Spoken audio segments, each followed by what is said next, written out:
मी टाकी सोमवारी बुकिंग केलेली आहे. माझं नाव जयराम राजाराम रोटे, राहणार पोखरापूर. टाकी सोमवारी बुकिंग केलेली आहे.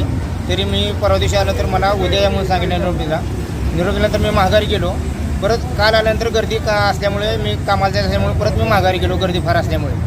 परत आज सकाळी आलो तर 9 वाजता आल्यापासून आलो तर ह्यांची माणसं 10:30 वाजता कामावर आलेली आहेत. आज तोपर्यंत त्यांनी आम्ही इथे तटकात बसलेलो आहे. आता टाके मागितले तर स्टॉक शिल्लक नाही म्हणून सांगायला रोज तेव्हा उडवाडूची उत्तरे देते. आमच्या स्टॉकच्या टाक्या गेल्या कुठं. काल त्यांनी म्हणते तर 570 वितरण झाले आणि टाक्या 250 गेलेत म्हणून सांगतात. मग 250 टाक्या गेल्या कुठं.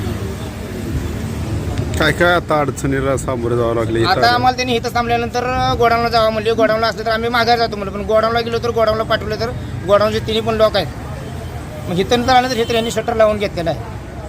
मग अशा परिस्थितीत करा सामान्य माणसानं करायचं काय हे सांगा तुम्ही.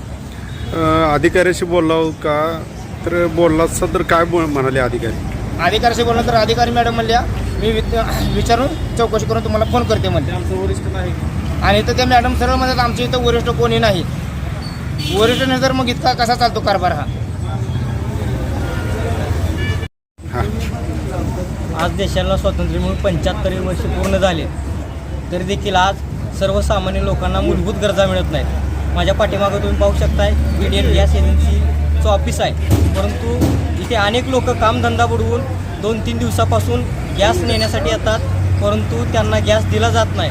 त्यांना उडवडीची उत्तर देऊन माघारी पाठवलं जातं. आणि आमच्या मोहोळ तालुक्याचे पुरवठा अधिकारी आहेत लिटोरे मॅडम म्हणून, त्यांना संपर्क साधला असता ते चौकशी करते, माहिती घेते.